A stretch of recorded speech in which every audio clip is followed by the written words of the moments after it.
This is Kaylee, and today we're going to be talking about the Battle of Dunkirk.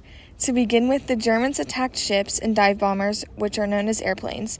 There was also a BEF, which was a home-based British Army force that went to the northern part of France at the start of World War II and went to help support the French armies. People may wonder what actually happened in the Battle of Dunkirk, and I'm going to explain that right now. So first off, there was the evacuation of British and other Allied forces, which went to Britain from May 26, 1940 to June 4, 1940. The Germans had dive bombers and sunk the French and British ships.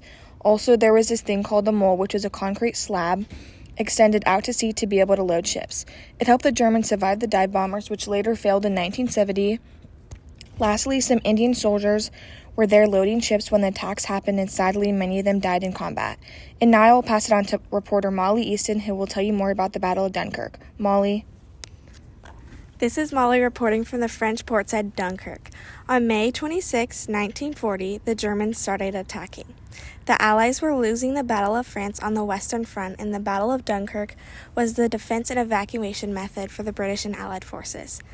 As everyone started getting evacuated, the Germans began their fight for victory. They employed the Blitzkrieg method to hopefully get their win. With dive bombers, on-land military soldiers, and other weapons, they were doing everything they could to come out on top. You may be wondering, why did the Germans want to attack anyways? Well, there were a couple reasons. One of them being Germany was hungry for power. They would do anything and everything to gain power. They would constantly be trying to start war and battles to gain land and power. Lastly, Germany started invading France and the Low Countries. They started pushing back the BEF, which stood for the British Expeditionary Force, as well as the French and Belgium troops, back to the French port of Dunkirk. Now, reporter Dylan is on the other end to tell you more about this conflict. Dylan? This is Dylan reporting live from the Mole. You are probably wondering how Germany is able to invade Dunkirk port and beach successfully. Not only do they have aircraft, but they also have many battleships and cruisers. They also have many parachuters, which is a way for them to mobilize air troops to the ground. The RAF, or Royal Air Force, is involved in a massive rescue mission nicknamed Operation Dynamo, is to get French and Belgium troops off the beaches. Something that blows my mind is that the BEF, or British Expeditionary Force, is made up of mostly volunteers.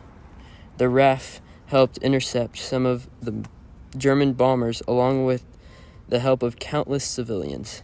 These medics out here deserve MVP for staying out in the middle of a massive battle, though many of them are being taken as a POW.